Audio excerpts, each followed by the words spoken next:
good day to all of you BC Wrestle Pod nerds across the pond. I was about to pull out an Australian accent and I realized that that is not the right continent for that. So don't ask me to do accents because I fail at them. But hello to all my BC Wrestle Pod nerds out there, and welcome to another rendition of the Grapple Gurus. This time, the Ultraviolet Union is back for a second week in a row as we are covering GCW live in London, which is basically a GCW Progress Wrestling crossover show. So what better way than to have the two hosts of those respective promotions come together to review it? So, of course, first and foremost, holding it down for GCW, as always, is Andrew. So, Andrew, I am happy to see you once again. This was a really fun show, and I can't wait to talk about it. Absolutely. Your thoughts, anyone's thoughts about how things went at the Hammerstein. This was definitely a show that kind of either kept or picked up the momentum from that show. It was a lot of fun. I think we've both become fans of Progress, especially recently, really getting into it. Shout out to Triller for making that all possible. Yeah, this was, I love both the rosters of these companies, so getting them to see them clash, and we've seen a few people cross over between the promotions. We have the Collective coming up, which is going to be another big crossover with these two and with Defy, and I think Dragon Gate and DDT and a bunch of other promotions. So for me, as a wrestling fan, I love these kind of events, and I think it's part of the thing I really like about GCW is they really like crossing over with the promotion that is where they are and like giving those people that time, and going to a place like London with a promotion that's close to the size that GCW kind of is in the States. I think that the competition was very equal in this, and it gave us some really good matches. Oh, absolutely.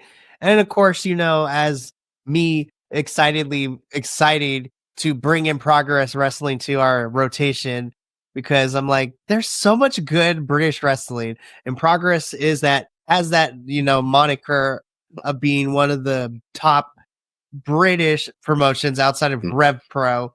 And I was just happy to see some folks that I know from Progress. I was like, especially when we get to our main event, I texted Andrew during the show. I'm like, I may or may not have cried a little bit that I got to see Car Noir is one of my favorite Progress wrestlers, and we'll get into him. But before we jump into everything, if you like what you see here, follow us all over the social medias. We're on Facebook.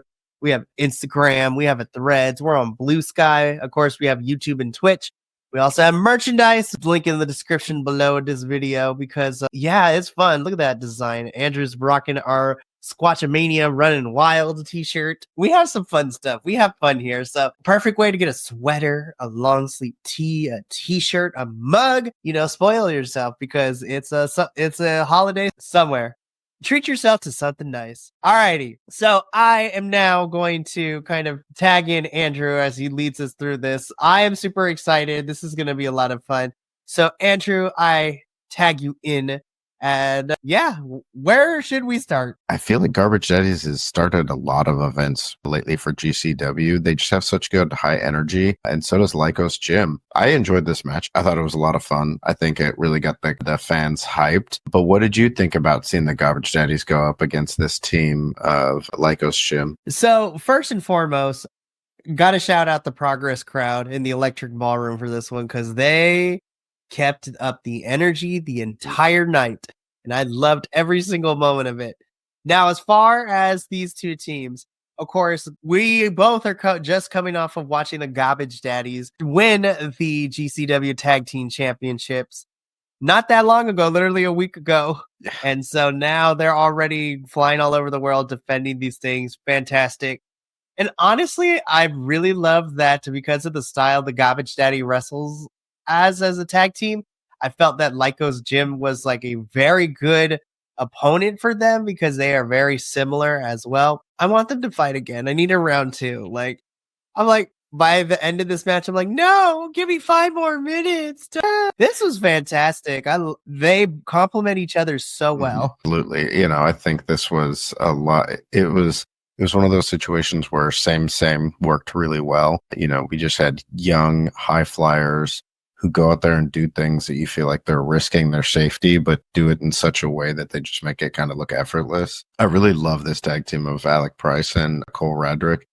because Alec Price is definitely the much more high flyer of the two. Cole will do some stuff, but he's kind of more of the gritty wrestler. And so seeing the two of them go up against a team like Lycos Gym, who does have a bit more experience as a tag team, are one of the top, teams in Progress, was fun. And I think it was a good choice for their first title defense. Like you said, they went outside of the States to defend the title. It just kind of gives them that air of like they're jumping into that tag team championship seat really well. And there were even times when I don't want to say that I felt like Ghost Jim was going to win, but there were times where I felt like the Garbage Daddies were in trouble, which is good. I want to feel that way. Even if I know who's going to win, I want there to be moments of kind of questioning that. No, and you bring up a good point too, because many a times when we have champions, we always figure, especially here with more of the major promotions, we're like, oh, yeah, there's no way that this person's going to lose their championship, which kind of takes the fun out of it because a lot of the champions tend to be built super strong and they kind of just run through the roster, so to speak. I love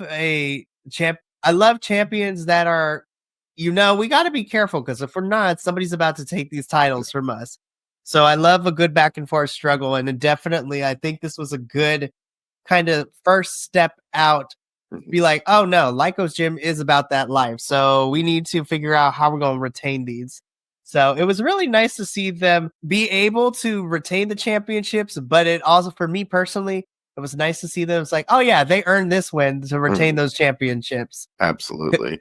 Because Lycos Gym made me believe I was like, no, they wouldn't take the titles off them. Would they? Nah, I'm crazy. But hey, they did a good job of making me doubt. And that's a sign of me. I was like, oh, so it's a lot more back and forth than I thought it was going to be. Absolutely. Well, and coming out of this, I think we had a lot of respect between these two tag teams. And, we just kind of kept that momentum going as we went into the next match, which was basically the singles version of that match. Sydney Akeem versus Gail Blanc. Very French. And I've never actually seen Blanc wrestle before. I went and watched a couple of clips, so I kind of had an idea what we were going to get with him against Sydney Akeem. And obviously Sydney Akeem, we kind of know what we're going to get.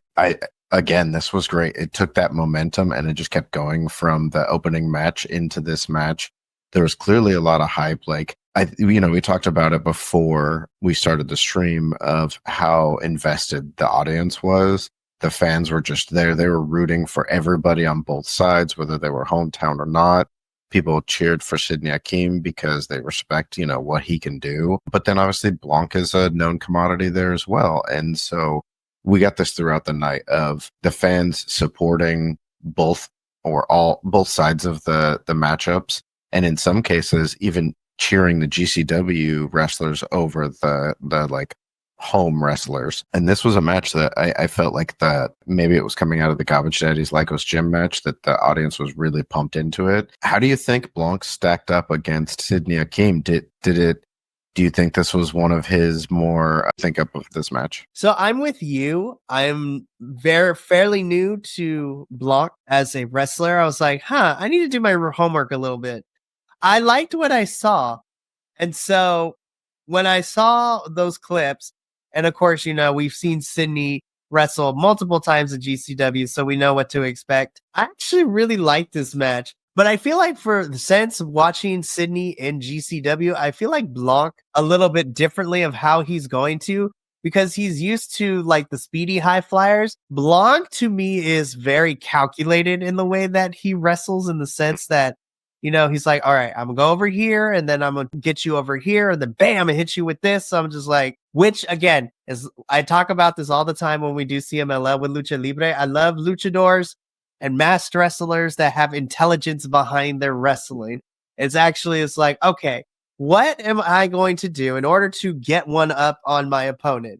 And Sydney had to be able to counteract all that. So of course, he ended up walking out with the win here, but I loved watching Sydney have to kind of think on his feet a little bit, answering against someone like Blanc, who put a little bit of thought behind how he was going to take out Sydney. I mean, that German's counter of the final act, was nuts. That was so brutal. And then Sydney finishing the match with that, he did that kind of inverted kip up thing that he does to avoid Blanc and then hit 3 flips into the final act and finish the match. I mean, it was that finishing sequence was pretty well done, and I thought they both pulled it off really well. Like I said during the People versus GCW event, I'm really hoping that we're going to see I want to see some story development with Sidney Akeem at this point. I like the fact that he's got this undefeated streak, but now let's put a little more depth into this.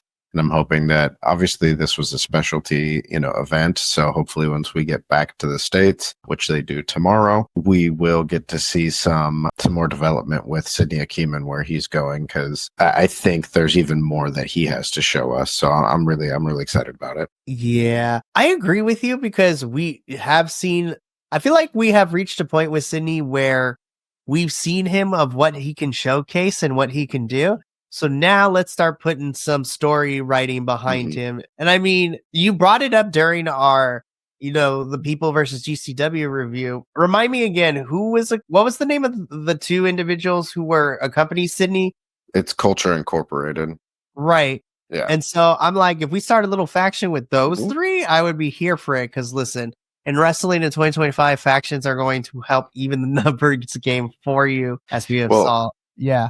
And I think, Sidney Akeem makes sense too, because Culture is they're pretty young, pretty new. We've seen them in GCW. I've seen them at least once. And I think Sidney would just really fit that mold of kind of being a mentor and a leader while still being in his prime. And it could really, really bring something to both sides of it and just add a new wrinkle and see where we go with that. Oh, absolutely. But we move out of the high flying action into I'll say some comedy wrestling with also a bit of, grit, as we have Maki effing Ito taking on men like Doris. I think this might be the first match, at least in a really long time, that I've seen both competitors come out singing their own entrance music. I loved it so much. And it's funny too, because both of these performers can go into the more aggressive wrestling style, but oftentimes play to a lot of the comedic stuff. So it was fun to see a lot of what they did. But what were your highlights of this matchup between these two? First and foremost, I need more wrestling promotions to lean into the comedy style of wrestling because these two are just perfect for this. But I also got a lot of the hard hitting that I know that Maki and Doris can go. Which was my favorite part. Like we got the classics.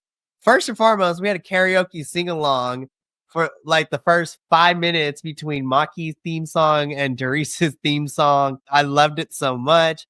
Then, of course, we had the spots of, I love that Doris did not care about, throwing Maki around the ring. I was like, yes, because we know Maki will actually kill you if you give her the chance. I love her. Of course, we got the Maki fake tears, which the crowd was like, boo this man. We got a whole Pokemon theme song sing along to power up Maki. I want these two to be a tag team. Like they're so good. This was just a fun match. And sometimes we just need that in wrestling. Was this the most, technical?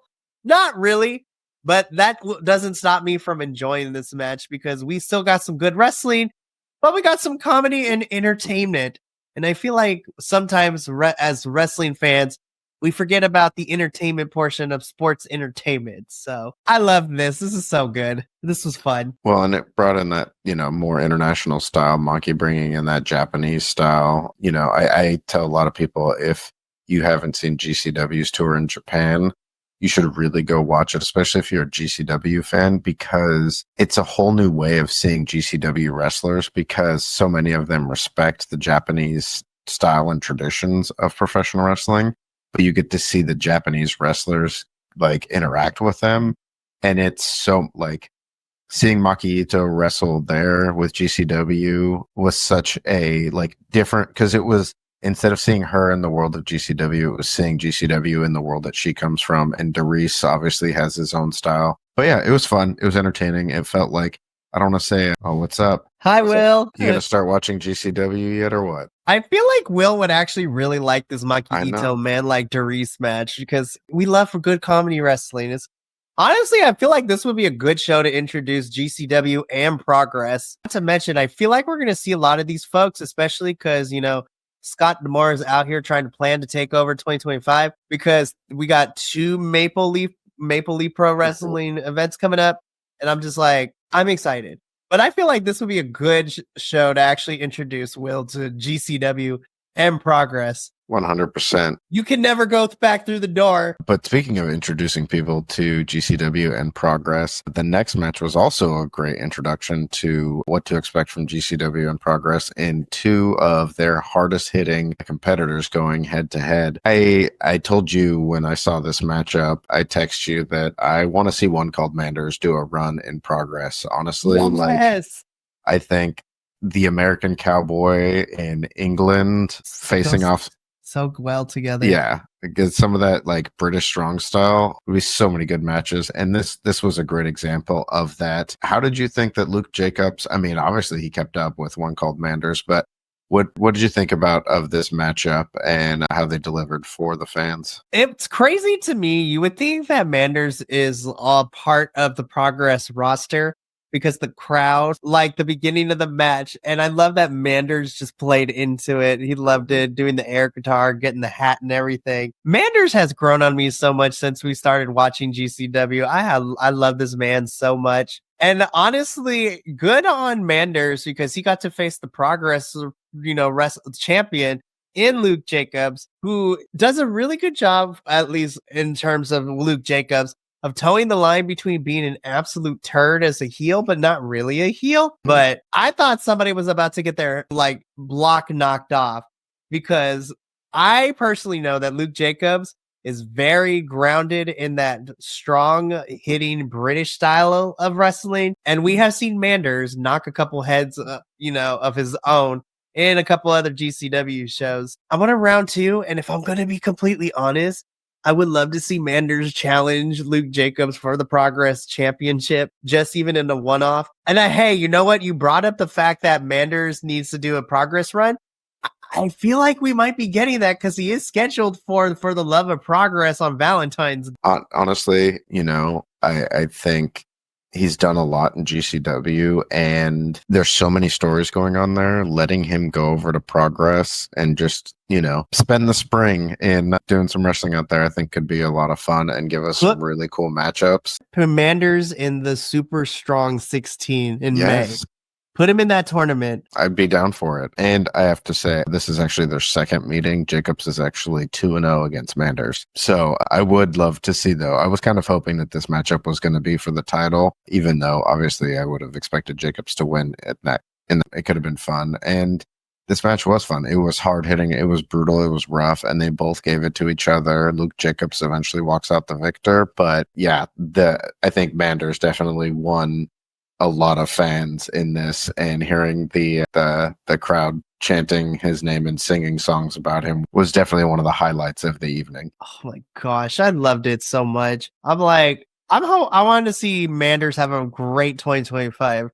I was like, he's going to be busy too, because I have to look it up because I think Manders is scheduled for some other things so far in 2025. You know what? Since we're getting GCW invasion angles, I would love for him to hop on over. I mean, if Mance and Steph DeLander are currently in TNA, can you imagine Manders in TNA versus anybody on that? Him versus Mike Santana is a dream match I would love to see. Yeah.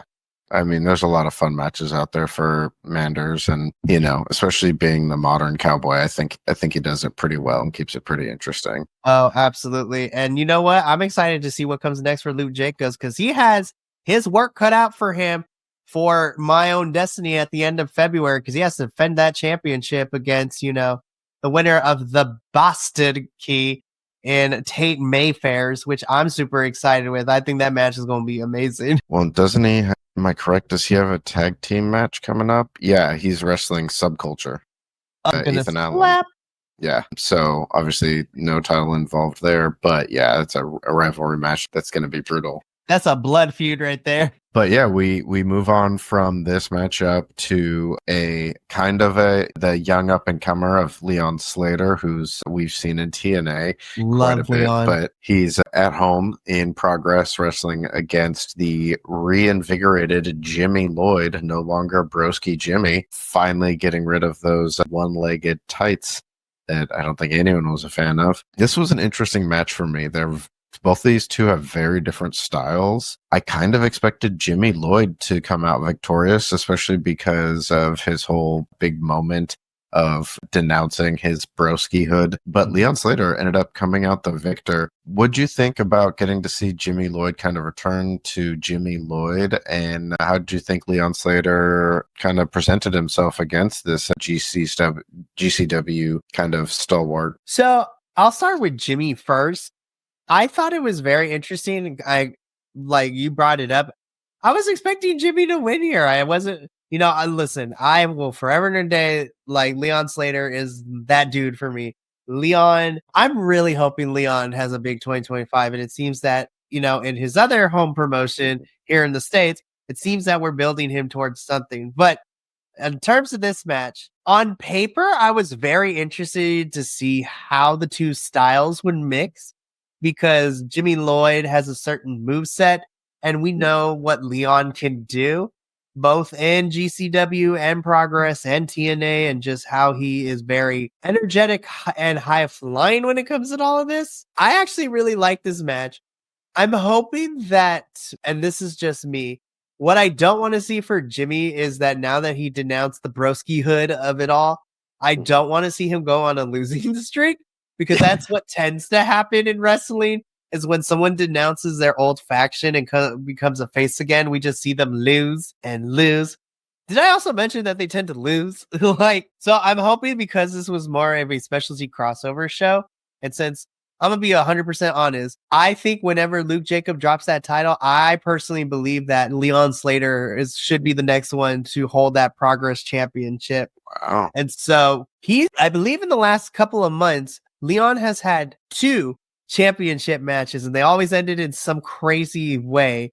So I would not be surprised if we see that Progress Championship end up on the waist of Leon Slater this year. So I am not surprised that Leon picked up the victory here because since Progress has been building up Leon, a win here is actually pretty good and it still could put him in contention.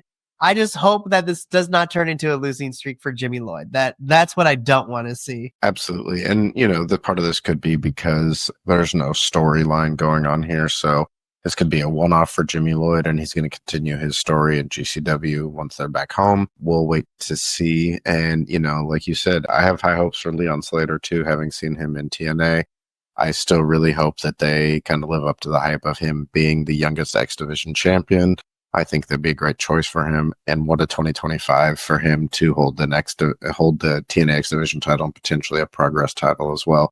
So best wishes to both of them. I'm excited to see where they both go from this matchup. It was a fun, entertaining match, and we'll see where they go. But we move out of a more, I would call it a tame match by comparison to our following matchup. We saw Big F and Joe take on Joey Janela, and man, this was a rough match. And I mean that in the best way possible.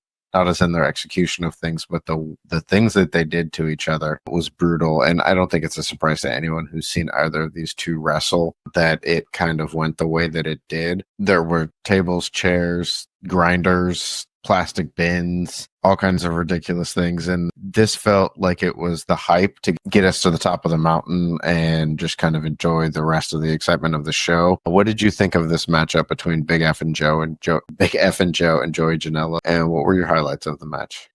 So first and foremost, I still get a kick of the tiny whiteys on Big F. I'm just like, it's ridiculous, but like in the best way possible. Second of all, I feel like Joey Janela is a masochist because he goes from having a hard-hitting match with, Tanaka Hammerstein, and then now he goes into this crazy-ass death match with Big F and Joe, who we seen him brutalize. And if I remember correctly, didn't he have a weed whacker at Homecoming too that he utilized? Yeah. Like, he took out people with a weed whacker. So when I saw this on paper, I was just like, oh, this is going to be crazy. I am going to be, I was completely honest here.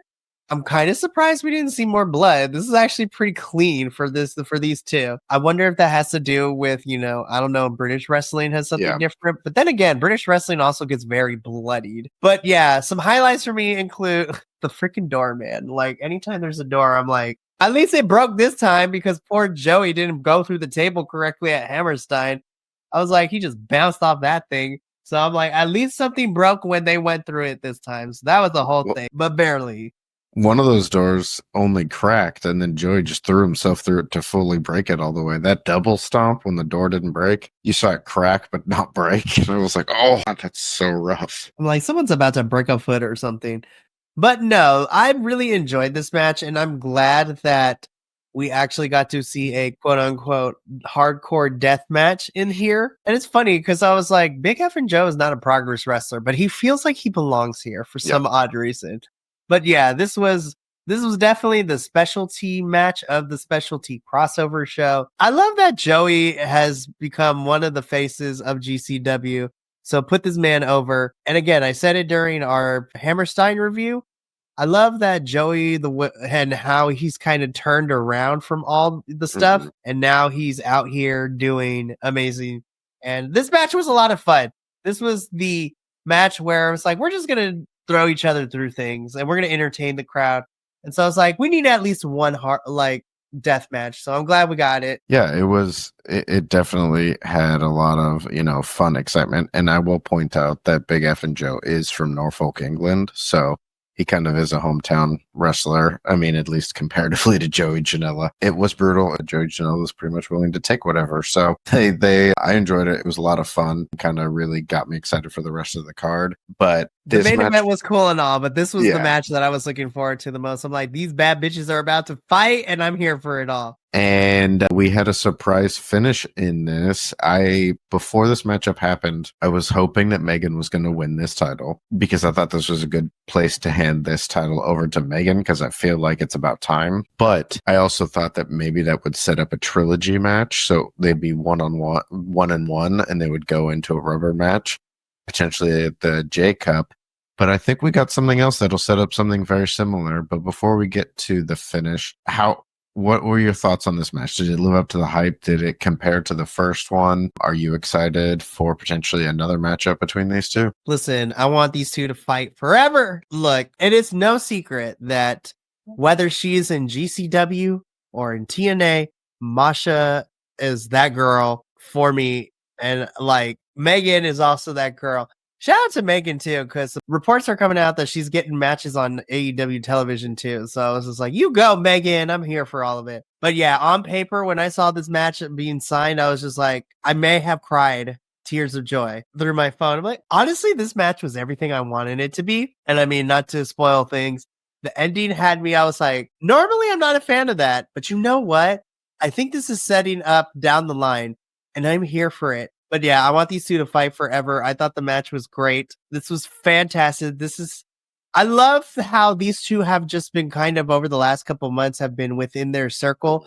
Because lest we forget too, Megan teamed up with Masha back at night two of Fight Club when they took on, our douchey heels and Griff, which I love both of them too. I'm ready for this rematch because Masha's like, yeah, no, we're not having it end like this. Like, we need to do this. Now, whether this means we get something at the J Cup or further down the line, I'm here for all of it. And the match itself, I loved it. I have no notes. Well, as you kind of hinted at, we ended with the ever so rare double pinfall. Masha went to roll up Megan, and Megan kind of rolled back, and so they both pinned each other. So it was a draw, and Masha retains. Champion retains in the case of a draw. So we had interference in the first matchup. We had a draw in this matchup. The two of them looked like, Masha was saying, let's do it again. They shook hands, seemed to be on the same page. I kind of feel like we're going to get this at the J Cup, maybe on the second night or something, some way that they'll set this up. But I think they could use this as a way to crown Megan the champion and set up her next challenger or challengers through the J Cup. And it could bring a really, really fun match to that show. But either way, I'm looking forward to the third match between the two of these performers. They're some of the best performers out there right now. Masha, which is crazy to say because she's still so young too, she's kind of the veteran in this case. She's been doing this for so long, and she's been doing it so well and getting better and better every year. And Megan Bain, who is much newer, has been getting better and better every month. And these two are killing it. I hope the best for both of these two. And I love that it looks like they're getting that. So I can't wait to see what happens. And this third matchup could kill it too. It's crazy that both these women are under 30 and they're killing it already.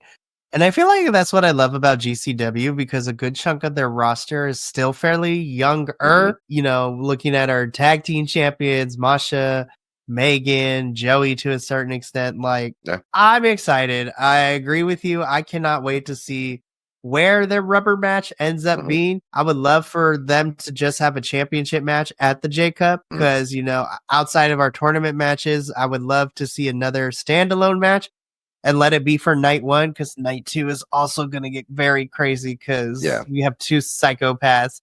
Spoiler alert. We're about to have two psychopaths of different calibers go after each other. Mance Warner versus Gabe Kidd. Holy crap. Just make it a death match. Just do it now. Don't even hold back. But speaking of Mance Warner and no holding back, our next match, our semi main event, was Drew Parker versus Mance Warner. This started out as and that graphic is outdated because Mance Yeah. was dethroned. No, totally. And I will say this, GCW, I love y'all, but you got to update these graphics yeah. on Twitter that I find, but it's okay. So It started out as a standard match. The two of these guys kind of started, and then Mance didn't want any of it, so he went to leave. Drew Parker chased him down and officially announced that this would be a no DQ match. GCW was happy to oblige. And so instead, we got two deathmatch wrestlers, pretty much, Drew Parker and Mance Warner, facing off in a no DQ match. And that made me very happy because I think having these two, you want to have something where it's got a little more heat to it, especially since it's no longer a title match. How did you think Mance fared coming out of, his first matchup since losing the title? He didn't have his same speech that he usually has at the beginning of the matches. What'd you think about his first opponent being Drew Parker? I love that we're still keeping Mance involved, even though he lost the championship. And I mean, shoot, this man's pulling double duty because he's still showing up to GCW, and him and his actual real life girlfriend Steph Delander are causing havoc in TNA. Spoiler alert if you haven't watched the episode for tonight, but I'm just like Sammy Callahan versus Mance Warner. I need that to be like a crazy bloodied mess. I'm like, when you talk about deathmatch wrestlers, Sammy Callahan, lest we forget, is also a deathmatch wrestler in his own right. So yeah, I'm kind of glad that Drew ended up being the post champion Warner era that we are now finding ourselves in because Mance definitely had his work cut out for him because Drew Parker was like, yeah, no. I was like, Mance needs to continue to be on television. And you know what? By him picking up this victory here, I hope the story we tell is that he wants to come after Effie. Effie has made him go even super crazier. So I need a kill wall. I need something for Mance to be like, because that story's not over between him and Effie. So I love that symbolically Mance Warner used Drew Parker to, revitalize his motivation of wanting to destroy Effie. So this was fun. This was a great match. I love this. Yeah, it was a lot of fun. And like I said, the choice to make it no DQ definitely brought some more enticing action to it. But speaking of Effie and the world title, we move on to our main event. Effie, in his first title defense, taking on a Progress favorite in Cara Noir. This match was a clash of characters kind of on different points on that spectrum. And it was, for me, I thought it was so entertaining. It was so funny to watch how these two, like the very serious kind of proper, Car Noir versus the funny, but also kind of like You don't give a fudge. yeah, was against these two square up against each other. And I thought it was great. It was so much fun. I know you were excited looking forward to this and had some feelings when this match was getting started, but by Oh, the I am not end, afraid to admit I cried like a little. Look, when I got into Progress Wrestling, one of my first true introductions was Cara Noir. And I'm just like, how you gonna make the Black Swan like a whole wrestling character and make it work? And he makes it work. I tend to gravitate towards the weird characters because as a kid grew up as a weirdo himself and has found himself being a complete weirdo as an adult, like I gravitate towards those characters, especially because Card Noir checks the exotico as the term we use mhm, in Lucha Libre of just very exotic. We love it. But the crazy thing is that despite Card Noir being a character, there is some very strong fundamentals of wrestling. Like his wrestling is so freaking good. And he is a favorite in progress because he not only is he a good wrestler, but the character is what gets him over with the crowd and they love him. And the best way I could describe this match is like you have your art school brother in Car Noir taking on the fun loving gay uncle that is Effie. And I will just say this: these two, we talked about this off like before we started, but these two have changed my mind on how eggs are supposed to operate. Holy crap! I was just like, I don't know whether to be appalled or slightly turned on. I don't know. I was like, this is weird, but I can't look away. Yeah, the first thing I thought of when, he spit the egg into Effie's mouth was Effie like standing back up and turning around and going, just like, I could see the internal monologue of Effie's mind of, you think this is the worst thing I've had in my mouth? It's like, my turn. And it was such a good, because I think it was a good contrast to what happened earlier when Effie pulled his spot of his dropping down to his knees, and then Kara kind of lulled him in and grabbed his tongue and, kind of played his side of that. This was like a good juxtaposition of Effie going like, oh, you want to get gross? We can get gross. And Effie went full there, and it just set up great for the finish, which was awesome. It was so entertaining because, like you said, it was like the straight lace, proper, very ballet inspired performer against basically the kind of walking pride parade of, Effie, who's just out there and just He literally has an event called Big Gay Brunch. Yes. Like Effie is the Big Gay Al of professional wrestling. And I love it too, knowing Effie's history about how much him being able to accept himself kind of alienated people in his life, and how much it's meant for him to support people like that. So every time Effie just gets to live in his grandeur, it's just entertaining for me. And I thought this was a great international big name for him to put that title up against and pick up a victory. Of course I'm biased because I'm a big Car Noir fan. I was like, well, I mean, I knew he wasn't going to win the championship, but I was like, no, the Black Swan losing. But I was like, you know what? I'm okay with this loss because Car Noir still looked very strong against Effie. This was such a fun one. And you know what? GCW apparently, to kind of not bury the lead a little bit, but GCW loves London so much that we'll be back in September with Bloodsport London. I'm like, oh my God.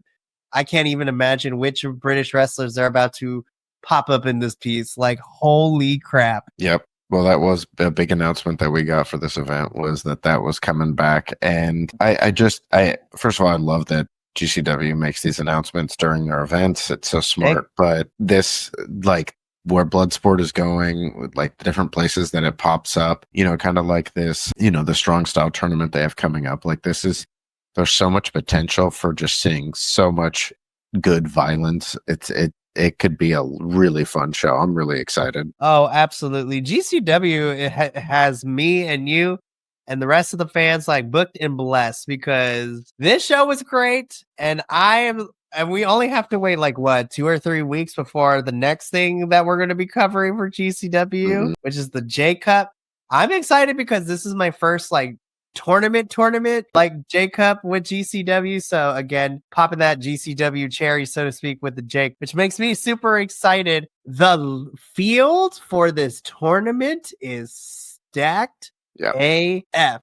Like, so within the last week, because we went over like everybody who's involved in it, and I'm just like, holy crap. So literally not even 2 hours ago, we got the final 2 entrants. So there's a field of 20.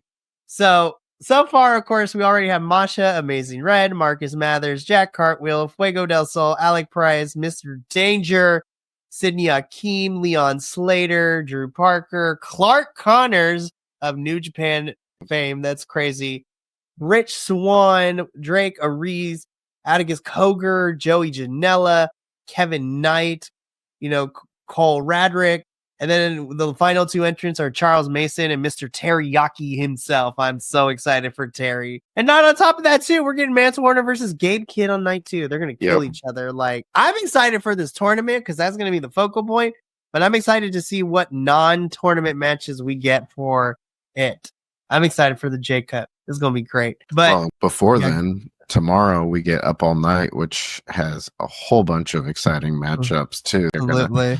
gonna kill it. We're gonna get to see Masha defend her title as well as the GCW Tag Team Champions and some other fun matches too. So GCW just isn't slowing down. You know, they even though they're a company that doesn't have a weekly show, with the amount of shows that they pull each month, having a weekly show plus a big pay-per-view. So, you know, they're if you're a GCW fan, you're not hurting for options, and they deliver. So, you know, get out there, check them out if you're not, and if you are, you know, enjoy the product because it's great. Honestly, like my closing thoughts with this one, I'm like, I feel like this is a good way to slowly introduce yourself to the world GCW, because we got to see some of our new champions and some of the folks that are kind of around GCW. And honestly, I also think this is really good to introduce people to the progress talent Yeah. too, because not GCW isn't the only company being busy. So of course, you know, as the Progress Wrestling correspondent, as in me, there are 2 events coming up in February. So for the Love of Progress 3, which has some really fun matches. Surprisingly, the one I'm looking forward to the most, just because of how entertaining it's going to be, is Mr. Charles Crowley taking on Simon Miller for his championship. I'm just like, Simon Miller's amazing. I love him. He's great. He was probably the funniest bit for me during unboxing when he was in that tag team match. I was like, this is ridiculous. Also, Big Damo. Hey, I love those two. But we got For the Love of Progress. I mean, that subculture match I'm super excited for. But my biggest show that I'm looking forward to with Progress is My Own Destiny at the very end. And of course, my most anticipated match outside of Tate Mayfair's and Luke Jacobs fighting for the championship is, you know, one of the best women's wrestlers in the British scene. And one of my new favorites, Rio, taking on the legendary Mako Satomura. Like, anybody who has been watching our NXT reviews knows how much I am forever a stan of Mako. And she is in the realm of like the just recently retired Sumi Sakai of just being a legendary Japanese women's wrestler. By the way, shout out to Sumi. Like, that was my favorite part of Battle in the Valley. The whole roster coming out to celebrate her retirement. 26 years in the industry, Andrew. That is crazy. That's insane. But as we wrap it up here for GCW Live in London, give us any final thoughts that you have and what would be your grade for this event. So my final thoughts for this, you know, as I call this like a spin-off event, because while I still enjoyed the People versus GCW, like we talked about in the review last week, there were just some parts of the show that kind of took us out of it. There were things that we could have cut. B plus. I feel like a lot of that stems from the fact that we got to see a lot of the Progress talent kind of link up with the GCW talent. And you know what? I went in understanding that this wasn't going to be anything too crazy, but I had to end. And I feel like sometimes that's what shows need to be. You just need to have a good time from beginning to end. So yeah, I give it a B. Give it a B plus. I enjoyed myself. Nice. Yeah, I felt all the same way. I did think this was a good kind of redirect, get us back on track. Lots of fun, lots of excitement. A great show to showcase both companies' promoters, as well as getting to see the home of Progress Wrestling. If you saw the report, you saw my grade. I gave this show a B. I thought it was a lot of fun, really entertaining, good matches from beginning to end, and some really highlighted matches that I thought were just phenomenal, and some stuff to look forward in the future. So looking forward to what both these companies are going to bring us in the next few days to the next month or two. So keep an eye out for all that because it's going to be a lot of fun. But with that, I tag you back in to close this out. Sweet. I love that. So, of course, that's going to wrap us up here at Ultraviolet Union. But to fear not, because me and Andrew are going to be spending a lot of time together. Hopefully, we want to do a Defy Wrestling watch along for the event next week. So depending on how those things go, we might be doing that. And then of course, we'll be back with another GCW review with the J Cup. So no live watch alongs for those, but I'm excited to cover that tournament. And so excuse me, because I'm super excited. And so we'll be back again with the J Cup in a couple of weeks. And then, stay tuned because I am super excited to be finally covering Progress Wrestling. So I'm looking forward to the review at the end of February for My Own Destiny. But for both myself and Andrew and the rest of the BC Wrestle Pod family, remember, take care of yourself, love one another, stay iconic, and more importantly than anything, you always deserve to finish your story. We will catch you tomorrow night for a TNA review. But until then, Thank you so much for tuning in to another Vibe Tribe production. What's gonna happen next time? Well, you're gonna have to tune in to find out. But until then, remember, take care of yourself, love one another, and as always, make sure that you keep the good times rolling. Thank you for being here, and we'll see you next time.